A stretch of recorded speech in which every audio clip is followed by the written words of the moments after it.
여러분, 세상은 참 바쁘죠? 굉장히 바쁩니다.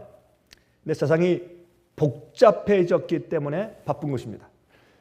다시 말해서 왜 옛날보다 지금이 더 바쁜가 하면 제가 한번은 어떤 그 다큐멘터리를 보니까 옛날보다 10년 전보다 지금이 훨씬 사람들이 빨리 움직여요.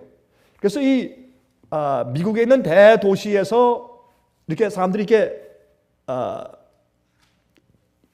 움직이는 것을 정말 찍으면서, 영상으로 찍으면서 다 이렇게 움직이는 것을 시간대로 몇 시부터 몇 시까지 그 사람들이 움직이는 이제 도보에 움직이는 그 속도가 얼마다 하니까 10년 전보다 지금이 꼭 10분 빨리 움직인대요. 사람들이 이렇게 움직이고 걸어다니고 어떤 일을 하는데 10분 정도 더 빨리 움직인다. 그런 연구 발표가 있는 것을 제가 한번 본 적이 있습니다. 그래서 사람들이 왜 그런가 하면, 왜 이렇게 복잡한가 하면 사람들 관념 가운데 이게 생긴 겁니다. 이게 참 성경의 노아의 때와 롯의 때에서 말씀하실 때에 대해서 말씀하신 예수님의 그 말씀이 얼마나 귀한 말씀인지 모릅니다. 말세에 대해서 말씀하시면서 그렇게 말씀하신 것을 전 가슴에 깊이 제가 이해하게 됩니다. 왜 그런 말씀하셨는지. 사람들이 옛날에는 꼭 안 해도 되는 일들이 지금은 안 하면 안 되는 일들이 되어버린 겁니다. 옛날에는 그거 안 해도 살았어요. 근데 지금은 그거 안 하면 죽는 것 같아요. 그래서 의무화 돼버리고 실생활화 돼버렸기 때문에 생활이 복잡하고, 옛날에는 5가지 하면 되는 것을 지금은 10가지를 다 해야 돼요. 그래서 우리가 세상은 편리해졌지만은 그러나 할 일이 더 많아졌어요. 그리고 사람들이 휴대전화가 있고 이메일이 있지만은 옆에 사람들과 전혀 교통하지 않고 가족들끼리도 교통하지 않는 그런 세상이 되어버렸단 말입니다. 사람들이 굉장히 바쁘고 복잡해졌기 때문에 그렇습니다. 근데 그래서 우리는 지금 어떤 일을 해야 되느냐? 우리가 해야 될 일과 하지 않아도 될 일들을 구분하면서 살아야 신앙이 생깁니다. 옛날에 노아 시에 사람들이 어떻게 해요? 먹고 마시고 시집가고 장가가고 죄입니까? 아니죠. 예? 그 다음에 또 어떻게 해요? 심고 거두고 사고 팔고 뭐가 잘못입니까? 아무 잘못 없어요. 근데 그렇게 하는 바쁜 일상생활에 몰두하면서 살았기 때문에 곧 오는 장차 심판에 대해서 그들이 연구하거나 준비하거나 생각할 겨를이 없었습니다. 지금이 꼭 그러한 시대입니다. 사람들이 세상이 바쁩니다. 왜? 그리스도인들에게 아주 중요한 관건은 무엇인가 하면, 제발 우리가 꼭 해야 될 일과 하지 않아도 될 일들을 구분하고, 하지 않아도 될 일은 안 하고 사는 법을 배워야 합니다. 어떤 것들은 전혀 할 필요가 없는데 우리가 습관화해서 안 하면 큰일 나는 것처럼 느껴요. 또 안 하면 죽는 것처럼 느껴요. 여러분이시요? 그렇지 않습니다. 우리가 우리 생애 가운데 가만히 보면 안 해도 될 거, 하지 않고 살아도 될 것이 얼마나 많은지 몰라요. 돈도 안 써도 될 것을 꼭 그거 안 쓰면 죽을 것 같아요. 학비를 안 내면 죽을 것 같죠? 안 내도 살아요. 어떤 돈은 어떤 건 안고 이거 안 쓰면 죽을 것 같죠? 집값을 안 내면, 페이먼트 안 하면 죽을 것 같죠? 그 안 내도 안 죽어요. 제 얘기가 우습죠? 여러분 생각을 해보십시오. 이게 사는 생에서 우리가 이 세상 일에 몰두하게 되어버린 것입니다. 여러분, 그래서 우리가 서론적으로 우선 우리가 사는 일들의 우선순위를 재정비할 때가 되었다. 왜? 예수께서 속히 오시기 때문에. 자, 제가 이제 이 말씀을 하면서 누가복음 14장에 있는 말씀을 좀 펴서 좀 같이 읽도록 제가 여러분들에게 제가 부탁합니다. 자, 누가복음 14장입니다. 누가복음 14장 16절부터 있는 말씀을 좀 펴서 같이 보도록 하겠습니다. 누가복음 14장 16절부터 27절까지 있는 말씀 보면 여기에 예수님께서 잔치에 사람들을 초청해 오는 그 비유를 예수께서 말씀하신 것을 우리가 읽게 되는 것입니다. 이 잔치에 대한 비유입니다. 여러분, 이 마태복음 22장에 보면 왕이 그 아들 왕자의 혼인 잔치에 사람들을 초청하는 것으로 비유를 하셨죠. 근데 여기는 한 주인이 어떤 연유에서인지 큰 잔치를 배설하고 사람들을 청했다라는 그런 비유를 여기에 기록하고 있는 것을 볼 수가 있습니다. 오늘 제가 제 말씀의 제목을 하나님의 초청장 이라고 붙여봤습니다. 하나님의 초청장. 읽겠습니다. 이르시되 어떤 사람이 큰 잔치를 배설하고 많은 사람을 청하였더니 잔치할 시간에 그 청하였던 자들에게 종을 보내어 가로되 오소서 모든 것이 준비되었나이다 하매 다 일치하게 사양하여 하나는 가로되 나는 밭을 샀음에 불갑을 나가 보아야 하겠으니 청컨대 나를 용서하도록 하라 하고 꼭 가고 싶은데 못 가겠습니다. 용서해 주십시오. 참 미안합니다. 그렇게 해요. 근데 사람들이 어떻게 해요? 사양하는 것은 다 일치하게 사양합니다. 또 하나는 가로되 나는 소 5겨레를 샀음에 시험하러 가니 청컨대 나를 용서하도록 하라 하고 한 사람은 무엇입니까? 지금 추수할 때가 되었습니다. 못 간다는 것입니다. 왜? 당장 내가 먹고 사는 것이 더 중요합니다. 이 주인의 초청보다. 또 어떻게 소를 어떻게 해요? 지금 사가지고 내가 키웠는데 갔다가 팔 때 정말 유익을 많이 얻을지 못 얻을지를 가서 시험해 봐야 된다. 내 장사가 더 중요합니다. 세상의 유익이 더 중요합니다. 그렇죠? 또 하나는 가로되 나는 장가 들었으니 그러므로 가지 못하겠노라 하는지라. 결혼이 중요합니다. 근데 왜 이 얘기를 했을까요? 반대하는 남편, 반대하는 부인, 반대하는 부모, 반대하는 자녀들, 그들에게 속상해해서 반대하거나 문제를 일으켜서 가정에 문제가 생기는 것, 그것이 더 두려운 것입니다. 이것이 주인의 초청에 응하는 것보다 그게 더 두려운 것입니다. 많은 사람들은 진리에 대해서 가족이 반대하면 하나님의 진리보다 주님의 초청보다 그것이 더 중요합니다. 저는 그래서 가족들 때문에 막혀서 진리대로 살지 않거나 받지 않은 사람들 저는 참 많이 만나보는 것입니다. 여기에 예수님께서 말씀하신 얘기 가운데 여기에 또 사용하는 방법이 있는데 그것은 무엇입니까? 나는 장가 들었으니 그러므로 가지 못하겠노라 하느니라. 아니 장가 들었는데 부인 데려오면 얼마나 좋아요? 부인이 가기 싫다는 것입니다. 거기 안 간다는 겁니다. 그러니까 못 오는 겁니다. 그걸 여기 말하는 것입니다. 종이 돌아와 주인에게 그대로 고하니 이에 집주인이 노하여 그 종에게 이르되 빨리 시내 거리와 골목으로 나가서 가난한 자들과 병신들과 소경들과 저는 자들을 데려오라 하니라. 다시 말해서 마음이 가난한 자들, 세상에 지친 자들, 하늘을 사모하는 자들, 마음 가운데 정말 하나님의 은혜가 그리운 자들, 심령이 가난한 자들, 그들을 데려오라 그렇게 말씀하세요.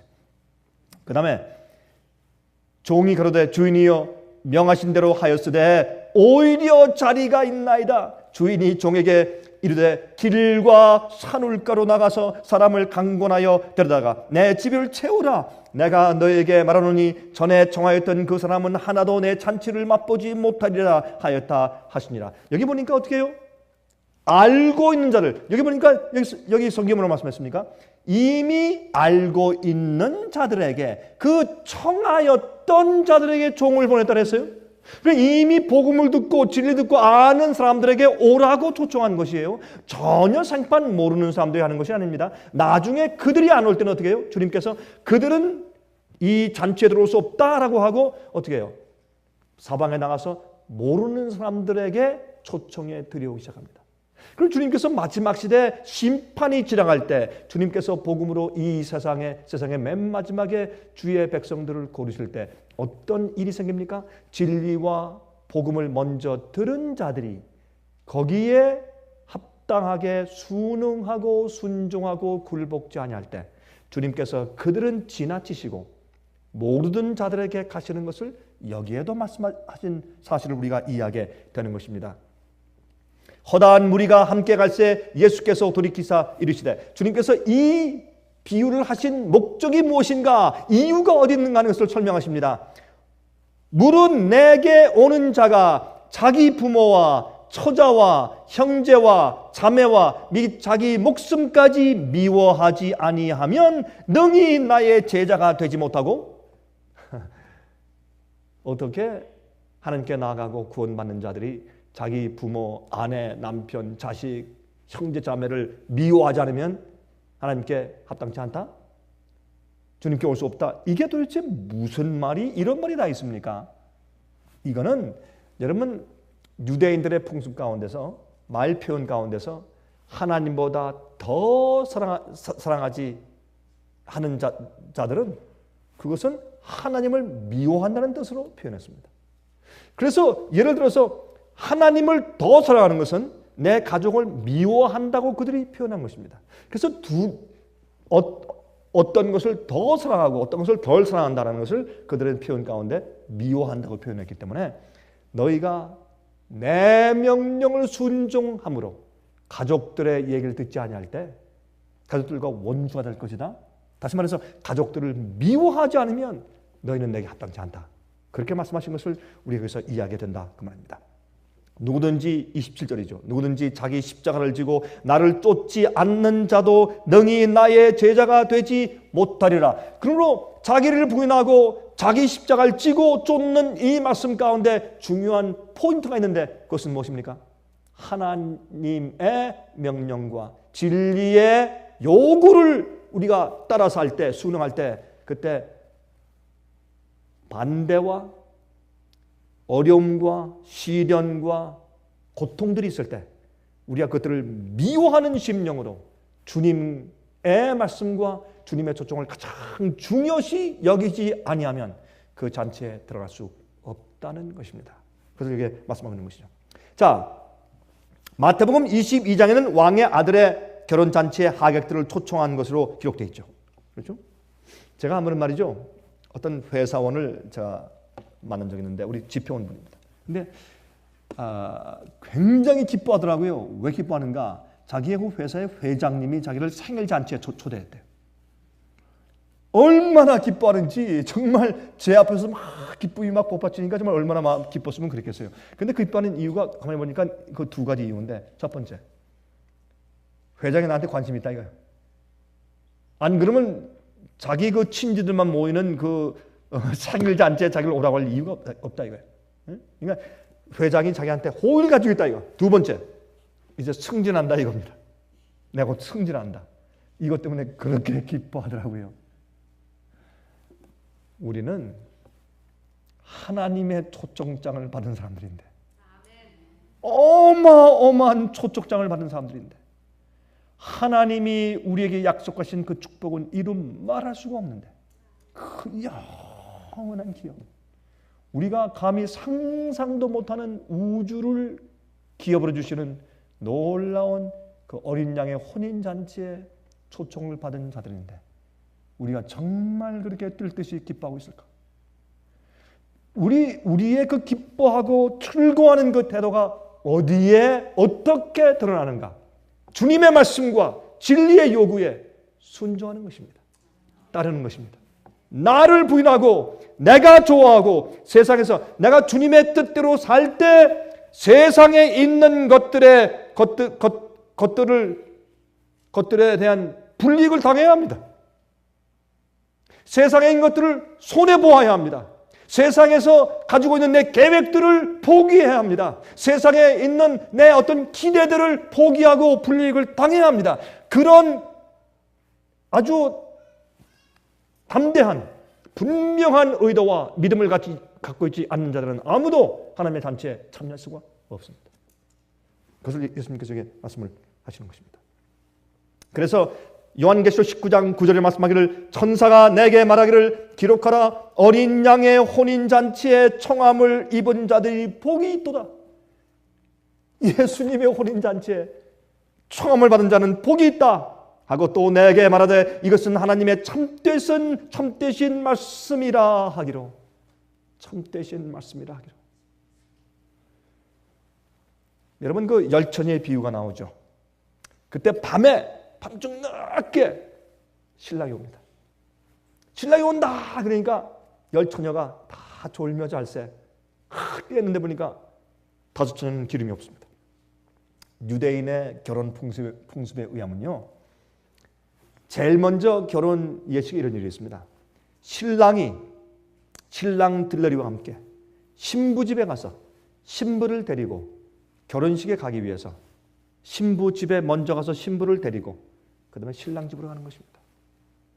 그때의 열처녀가 신랑을 기다리고 있는 그 모습을 예수님께서 마태복음 25장에 설명하신 것이에요.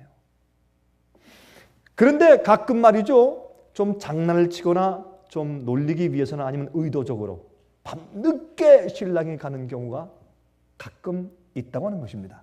여러분, 그 한국에서는 함 지고 간다죠. 함을 지고 가서 말이죠, 돈을 안 내놓으면 말이죠, 막 그냥 한국말로 땡깡을 부린다 그래요. 좀 그러죠. 돈 받기 위해서 막 그렇게 하는 거 있죠. 그렇죠? 이제 함 지고 하는 거, 그건 비슷한 일이겠죠. 그래서 이제 신랑이 들러리가면서 갑자기 밤늦게 신랑이 온다! 하고 소리를 치면서 가는 것입니다. 그러면 졸고 있던 신부와 그 다음에 그 앞에 있는 신부 들러리들, 그 열처녀가 있다가 깜짝 놀랍게 하는 것입니다. 그것을 예수님께서 열처녀의 비유로 그 풍습을 빌려서 말씀해 주신 것입니다.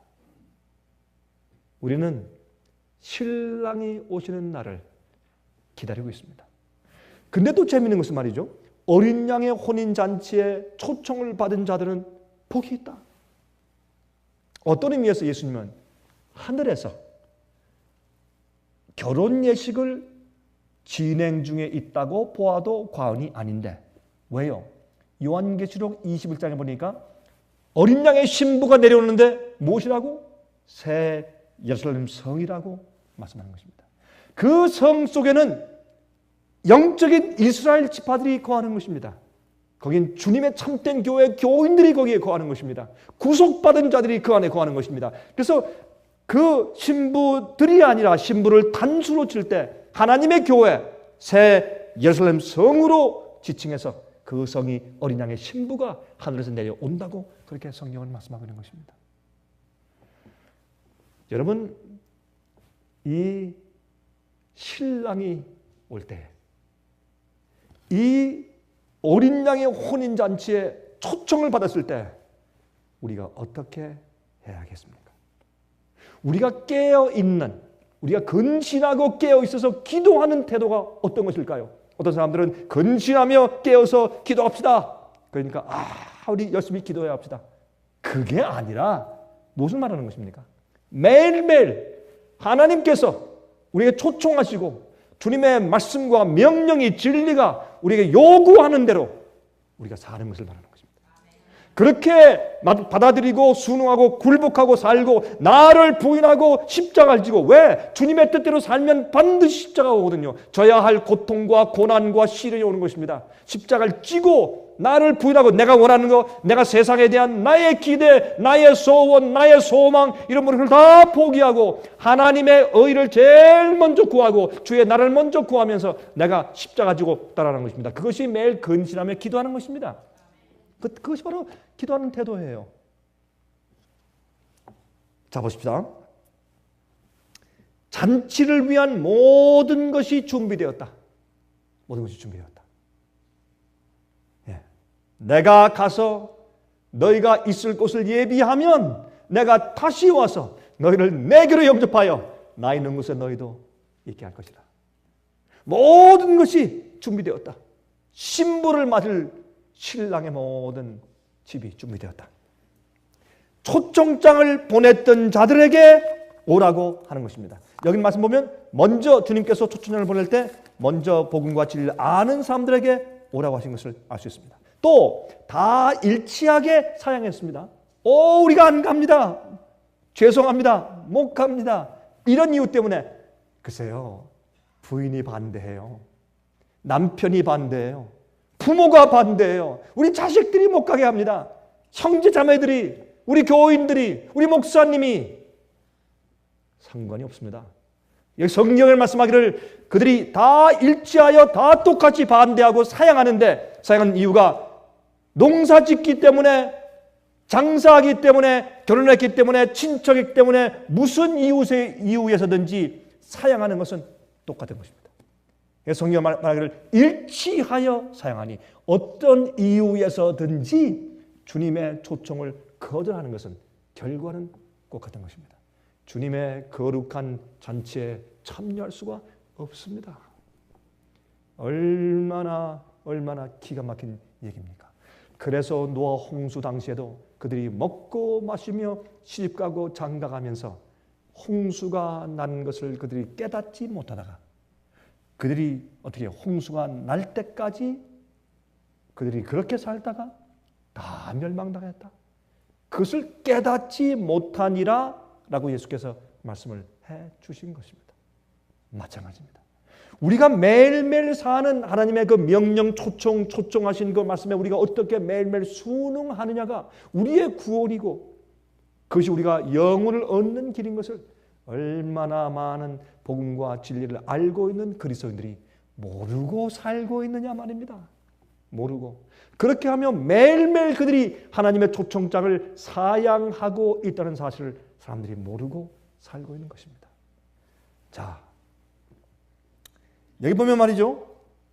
마태복음 22장 2절부터 5절까지 보면 이런 말씀이 있어요. 천국은 마치 자기 아들을 위하여 혼인잔치를 베푼 어떤 임금과 같으니 그 종들을 보내어 그 청한 사람들을 혼인잔치에 오라 하였더니 오기를 싫어하거늘, 여기는 오기를 싫어한다고 말씀했어요. 다시 다른 종들을 보내며 가로되 청한 사람들에게 이르기를 내가 오찬을 준비하되 나의 소와 살찐 짐승을 잡고 모든 것을 갖추었으니 혼인잔치에 오소서 하라 하였더니 저희가 돌아보지 않고 하나는 자기 밭으로 하나는 자기 상업차로 가고, 똑같은 그런 그 내용을 여기에 기록하신 것을 볼 수가 있어요.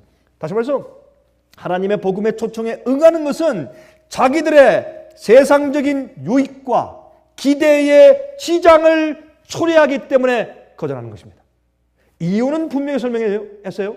주님의 비유 가운데서 하나님의 초청을 거절해서 그 거룩하고 놀라운 왕의 초청에 가지 않는 이유는 뭐냐면 자기들의 세상적인 유익과 기대의 지장을 초래하기 때문에 그러한 것입니다. 화면 통해서 보시는 분들이시요, 제 얘기가 틀렸습니까? 그렇지 않습니까? 바로 이 태도가 우리가 매일매일 하나님의 초청을 거절하고 있는 태도인 것을 많은 그리스도인들은 모르며 살고 있다, 그 말입니다. 그래서 그들이 어떻게 해요? 심판이 올 때까지, 홍수가 올 때까지 깨닫지 못하니라. 마지막에 주님이 오시기 전에 7 재앙이 내리고 은혜 시간이 끝나는 일이 이럴 때까지 그들이 깨닫지 못하고 그렇게 살게 된다, 그 말입니다. 무슨 차이가 있습니까? 똑같습니다. 자, 세상의 것들에 대한 자기들의 추구가 방해를 받기를 원치 않는 것입니다. 주님의 말씀과 진리의 원칙을 보니까 그렇게 해야 할 텐데 자기의 세상의 것들에 대한 자기들의 소원과 추구가 방해를 받을 것이기 때문에 죄송합니다, 내가 해야 될 것은 압니다, 지금은 못합니다 하고 사용하는 것입니다. 복음의 조건을 받아들임으로써 자기들의 세속적인 번영을 위태롭게 할 수가 없다고 생각을 하는 것입니다. 우상들을 포기할 마음이 없기 때문에 그렇습니다. 이것이 하나님의 거룩하고 놀라운 모든 것이 준비되었으니 라고 말씀하시는 하나님의 그 어마어마한 초청을 우리가 참 시시한, 참 시덥지 않은 세상 일 때문에, 잠깐 동안의 세상 일 때문에 사람들이 거절하고 사용한다는 사실은 이건 도무지 이해할 수 없는 일이죠. 그런 사람들이 그렇게 살고 있는 것입니다. 그러므로 사도행전 24장 25절 보면 여기에 벨릭스가 사도 바울의 이 전도를 듣고 마음의 감동을 받고 굉장히 움직였지만 그가 차일피일 또 미루는 것을 볼 수 있습니다. 이렇게 말씀했습니다. 바울이 의와 절제와 장차오는 심판을 강론하니 벨릭스가 두려워하며 대답하되 시방은 가라, 지금은 가라. 내가 틈이 있으면 너를 뿌리리라. 지금은 가라. 마음이 동했습니다. 감동을 받았습니다. 두려움이 생겼습니다. 그때 결정을 해야 돼요. 그런데 안 하고 어떻게 했어요? 지금은 가라. 내 지금 못한다 라고 그가 미루었습니다. 여러분, 성경에 벨릭스가 나중에 회개하고 구원받는다는 말이 없는 것입니다. 얼마나 이 순간은, 그가 사양한 이 순간은 얼마나 그에게 두려운 순간이었을까요? 그는 그것을 몰랐습니다. 여러분, 하나님과 가까이 지내려면 세상을 포기해야 합니다. 그래서 성경은 뭐라고 말씀했습니까? 예? 마태복음 6장 33절에 너희는 먼저 그의 나라와 그의 의를 어떻게 하라? 구하라. 어떻게 구하라? 먼저 구하라. 그리하면 이 모든 것을 너에게 더하시리라. 더하시리라. 그냥 구하는 게 아니에요. 먼저 구하라. 하나님의 의에 방해를 받거나 주의 나라에 들어가는 일에 방해를 주는 모든 것들은 버리고 잘라버려야 합니다. 포기해야 합니다. 던져버려야 합니다. 이 일을 매일 해야 합니다. 그러므로 먼저 매일매일 먼저 그의 의와 그의 나라를 구하라. 그러면 이 모든 것을 너에게 더해 줄 것이라. 이걸 뭘 어떻게 더 강조해야 될까요? 이걸 더 어떻게 더 강조해야 될까요? 이게 얼마나 중요한 이야기인지 모릅니다. 진리를 타협하지 말아야 합니다. 신앙적이 아닌 친구들을 포기해야 합니다. 하나님과 가까이 하려면 세상을 포기하고 세상의 친구들을 포기해야 합니다. 가족들이라고 할지라도 가족을 포기해야 합니다. 참 이상한 얘기죠? 왜요? 지금은 세상이 다 끝날 때가 되었고 얼마 남지 않았으며 예수께서 속히 오실 때가 되었기 때문에 이제는 이렇게 말해야 합니다. 이젠 가족이라도 버려야 합니다. 왜? 그럴 때가 곧 다가오기 때문에. 이만큼 절실한 말씀을 하나님께서 우리에게 해주고 계신 것입니다. 여러분이시여, 하나님을 신뢰하고 따르는 것이 온 세상의 호응과 지원을 얻는 것보다 더 낫습니다. 하나님을 신뢰하고 따르는 것이 온 세상의 호응과 지원을 얻는 것보다 낫습니다. 여러분, 앞으로 짐승의 표 환란이 임하면 많은 사람들이 그때 가선 최종적으로 사람들이 결정을 해야 합니다. 내가 지금까지 따르던 권위냐? 어떤 사람이냐? 어떤 것이냐? 어떤 지위냐? 특별히 내 가족이냐? 라는 문제까지도 결정해야 할 막바른 골목이 생기는 것입니다. 그렇죠? 그때 가선 이 세상에 있는 모든 사람들이 결정을 해야 합니다. 그때는 정말 절박한 결정이죠. 그때 가선 잔인한 결정입니다. 그런데 어떤 의미에서 그런 결정들이 우리에게 매일매일 이루어질 수가 있습니다. 그때 가서 갑자기 될 것 같죠? 안 됩니다. 왜? 매일매일 세상이 주님보다 더 중요해 왔기 때문에 그렇고, 진리보다 세상에 있는 것들이 더 중요해 왔기 때문에 그러한 것입니다. 제가 이 말씀을 이번에 가만히 읽어보니까 그냥 혼인잔치에 초청했다. 하나님께서 유대인들은 제일 먼저 부르셨는데 말 안 들었으니까 유대인들은 하나님께서 이제 안 된다 하시고 그들을 버리시고 할 수 없이 또 이방인들을 부르시고 나중엔 전혀 모르는 사방 산 길가 다 가가지고 말이죠. 가난한 자, 소경들, 절름발이 처음부터 초청해서, 그래서 이제 주님께서 복음을 전해 가시는 그런 이제 사람들을 모으시는 그 단계를 설명하시는 것이다. 그렇게 생각을 우리가 단순하게 하지 않습니까? 근데 이 말씀을 제가 가만히 뜯어서 읽어보니까 이게 기가 막힌 얘기예요. 이게 너무나 긴박하고 절박하고 간절한 초청이세요. 간절한. 난 장가감으로 못 가겠습니다. 이해해 주십시오. 그것도 안 된다 이거예요. 그런 사람은 다시는 내 이 잔치에 들어오지 못한다고 말씀했다고 그 말이에요. 이게 무슨 일? 이렇게 절박한 초청이 세상에 어디에 있느냐고요. 하나님께서 우리를 부르실 때 그렇게 하시는 것입니다. 하나님께서 우리를 구원하십니까? Yes. 여러분, 요즘에 그 한국에서 굉장히 유행하는 그 찬송이 하나님의 은혜란 찬송이 있죠? 하나님의 은혜. 하나님의 은혜란 찬송이 있어요. 나를 지으신 이는 하나님. 나를 부르신 이가 하나님. 그렇죠? 나를 지으신 이는 하나님. 나를 부르신 이는 하나님. 그런 비슷한 찬송이죠. 참 은혜스러운 찬송이에요. 그 곡도 작곡을 참 잘했지만 그 가사가 참 우리 가슴을 울리는 참 좋은 그런 찬송인 것 같아요. 저는 요즘에 좀 이상한 그런 복음성가들은 부르지 말라고 합니다. 저는. 뭐 어떤 데 보면 무슨 자기 애인한테 부르는 찬송이고 무슨 유행가 비슷해. 그 가사만 딱 바꾸면 완전히 유행가예요. 예? 꼭 무슨 예수님이 자기 보이프렌드 같아. 어떤 복음성가 들으면 말이죠. 그런 쓸데없는 건 부르지 마세요. 그런 거 생각도 하지 말고. 교회에서 부르면 절대 안 되고. 특송도 하면 안 되고 그런 것들은. 어떤 것들은 의미 없는 말이죠. 똑같은 그런 가사를 갖다 자꾸 반복만 하고. 그거는 최면이지. 노래로 최면을 걸 수 있어요. 그런 거 말고. 정말 좋은 찬송.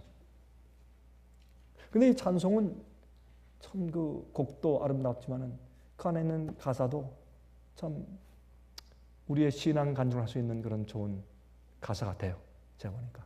그냥 우리가 찬송가에 있는 그런 일반 예배에 사용할 수 있는 것은 아니지만은 그러나 감동적이다. 전 그 찬송을 처음에 쭉 부를 때 제가 요즘에 가끔 제가 인터넷에 들어가서 제가 그 찬송을 들을 때 감동적인 찬송이니까 제가 인터넷에 들어가서 가끔 제가 그 찬송을 들어요. 여러분 인터넷에 들어가면 그 찬송의 그 비주얼 가끔 보고 음악을 들을 수 있잖아요. 들을 때마다 감동이 있어요. 우리를 지으신 이는 하나님, 우리를 부르신 이도 하나님. 예?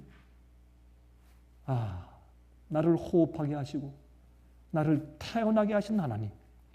그 모든 이유가 영원한 하나님 나라에 우리를 초청해 들이시기 위해서 우리를 부르셨다. 태어나게 하셨다. 우리가 사는 이 생애의 60, 70, 80, 90 평생은 하나님과 영원히 혼인하여 영원히 살 수 있도록 되기 위해서 우리를 태어나게 하신 것이다. 살게 하신 것이다. 우리 호흡하는 이유도 그 이유고, 우리 심장이 뛰는 이유도 그 이유고, 우리가 물 먹고 음식을 먹는 이유도 거기에 있고, 위장이 소화하는 이유도 거기에 있으며, 우리 발이 걸어가고 우리가 행하고 하는 모든 일들이 한 가지 목적밖에 없는데 하나님이 우리를 데리시고 영원한 곳으로 가시기 위해서 우리에게 기회를 주신 것이라고 말입니다. 이 모든 것이 하나님의 은혜란 말입니다. 근데 이 은혜의 놀라운 초청을 거절하고 사람들이 이 세상에 초점 맞춰서 사양하고 산다니 세상에 이럴 수가 있느냐 말입니다. 세상에 도대체 이럴 수가 있을까? 이럴 수가 있을까? 자기 편리한 대로 진리를 골라 먹고 조금 더 불편하게 하면 불이익을 주면 거절해서 쉬운 길로 가려고 하고. 예수님은 그런 분이 아니십니다. 예수님은 사람들의 호의와 인기를 얻기 위해서 쉬운 길로 가시지 않았습니다. 예수님은 사람들의 호의를 얻기 위해서 진리를 타협한 분이 아니셨습니다. 그게 예수님입니다. 예수님은 사랑과 은혜와 자비가 풍성하시고 용서가 많은 분이지만 주님께서 진리와 하나님의 뜻, 아버지의 뜻을 행하실 때는 사람의 호의를 얻기 위해서 절대로 그러한 원칙을 주님께서 타협하시지 않으셨습니다. 그분이 우리 구세주입니다. 제가 이제 여기에 있는 이 말씀을 읽고 제가 마치겠습니다. 여러분, 제가 가끔 인용하는 그 책자가 있죠. 예수님의 그 성경에 나오는 예수님의 비유들에 대해서 설명한 책이 있어요. 그 책을 Christ Object Lessons, 그리스도의 실물 교훈이라고 하는 그런 책자가 있어요. 1800년도 말기에 쓰여진, 1800년도 90년대에 쓰여진 정말 주옥 같은 말씀이에요. 얼마나 귀한 말씀인지 몰라요. 근데 여기에 바로 이 얘기, 여기에 바로 누가복음 14장에 있는 바로 이 비유의 말씀을 해석하면서 이런 귀한 말씀, 이런 영감적인 말씀을 기록해 나왔어요. 한번 들어보세요. 나는 장가를 들었으니 그러므로 가지 못하겠노라 하고 말한 사람은 많은 부류의 사람들을 대표한다. 장가간 사람들뿐만 아니라 많은 부류의 사람들이 사양하는 것을 대표하는 것이다. 자기 아내나 남편이 하나님의 부르심에 응하는데 지장을 주도록 용납하는 사람들이 많이 있다.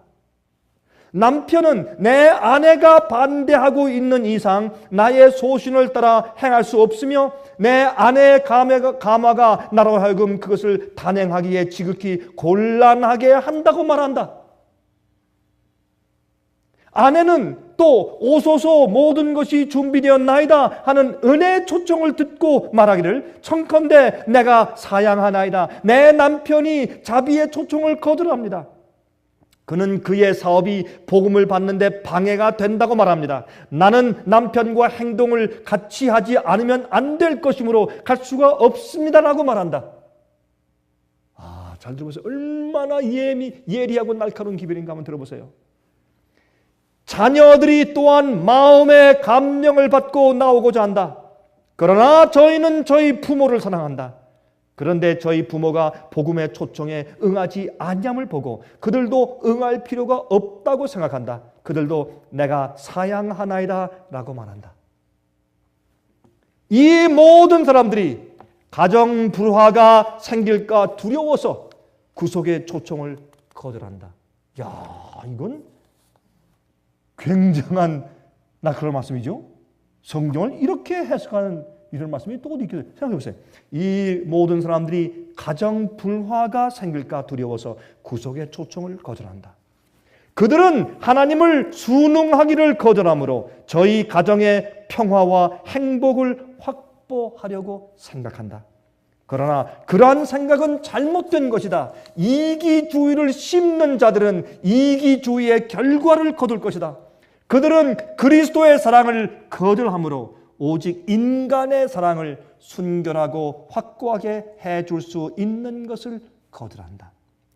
저희는 천국을 잃어버릴 뿐 아니라 하늘을 희생하면서까지 우리에게 제공해 주신 그 참된 행복을 얻는 일에 실패하게 된다. 여러분이시여, 하나님께서 우리에게 하라고 말씀하신 것들과 진리의 요구들은요, 우리를 이 세상에서 구원하시기 위한 것입니다. 죄에서 구원하고 우상에서 구원하고 우리의 죄의 속성에서 우리를 구속해내시기 위해서 주님께서 우리에게 그렇게 말씀하시고 요구하시는 것입니다. 우리가 hard time을 갖게 어려움 당하게 하기 위해서 주님께서 그런 요구를 하십니까? 아닙니다. 우리의 죄의 속성과 죄의 본성, 우리의 잘못된 습관들, 죄의 우상들, 잘못된 생의 오류들에서 우리를 구속하여서 영원한 곳으로 데려가시기 위해서 우리를 정결케 하시고 죄와 우상에서 건져내기 위해서 많은 요구를 말씀하시는 것이에요. 이거 해라, 저거 해라, 이렇게 된다, 저걸 버려라, 이건 하지 마라, 이렇게 말씀하시는 것입니다. 그것은 주님의 사랑이요 하나님의 은혜입니다.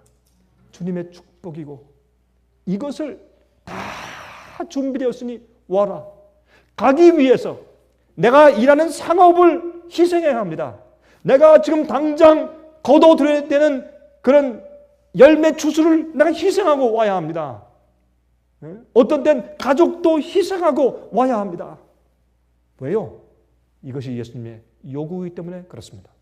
많은 사람들이 곧 오는 심판의 날을 그들이 알아보지 못하고 깨닫지 못하고 매일매일 자기가 세상에 사는 인간의 관계나 자기가 일하는 직장이나 비즈니스나 자기가 사는 생의 모든 것들에 집중해서 그것들의 손해를 받을까 봐 주님의 거룩한 매일의 정확한 요구들을 그들이 순응하고 따르지 아니할 때 그들은 다 일치하게 사양하고 있다는 사실을 우리가 깨닫고 알아야 할 것입니다. 화면 통해서 이 말씀 듣는 분들이시요, 제 말을 잘 들으십시오. 이제 세상이 얼마 남지 않았기 때문에 여러분들은 신앙 태도와 믿음의 태도를 바꾸셔야 합니다. 여러분들이 이렇게 생각하고 살지 않았으면 이제부터는 진리를 위해서 주님의 명령과 말씀을 위해서 분연히 박차고 일어날 때입니다. 그리고 주님 편에 속하셔야 합니다. 주님과의 밀접한 관계를 갖기 위해서 우리는 세상을 버리고 희생할 수 있어야 합니다. 하나님께서는 우리의 사랑과 순종을 강요할 수 있는 자격이 있습니다. 여러분, 하나님께서 여러분과 저에게 이렇게 하라 저렇게 하라 와라 가라 하는 그런 자격이 있다고 생각하십니까? 있습니까? 그래도 주님은 강요치 않으세요. 초청하셔. 오라고. 종을 보내서 와라. 제발 와라. 군대를 보내서 붙잡아 오는 게 아니고, 자, 초청장을 보내면서 오겠니? 다 준비됐어. 오시오. 주님은 강요하시는 분이 아니라 오늘도 우리에게 호소하시고 초청하십니다. 자원하는 마음으로, 원해서 즐거워하는 마음으로, 기뻐하는 마음으로 오지 않으면 안 됩니다. 그러므로 주님은 우리에게 초청장을 보내시는 분이시지 군대를 보내시는 분이 아닙니다. 매일매일 주님의 초청에 응하시기를 간절하게 바랍니다.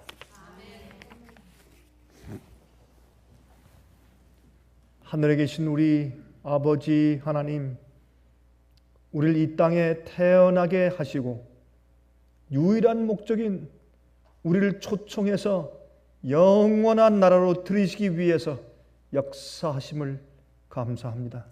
우리의 사는 것과 우리가 호흡하는 것과 우리가 기거하고 움직이는 모든 것들이 주님의 은혜요, 주님께서 우리를 구원하시기 위한 것입니다.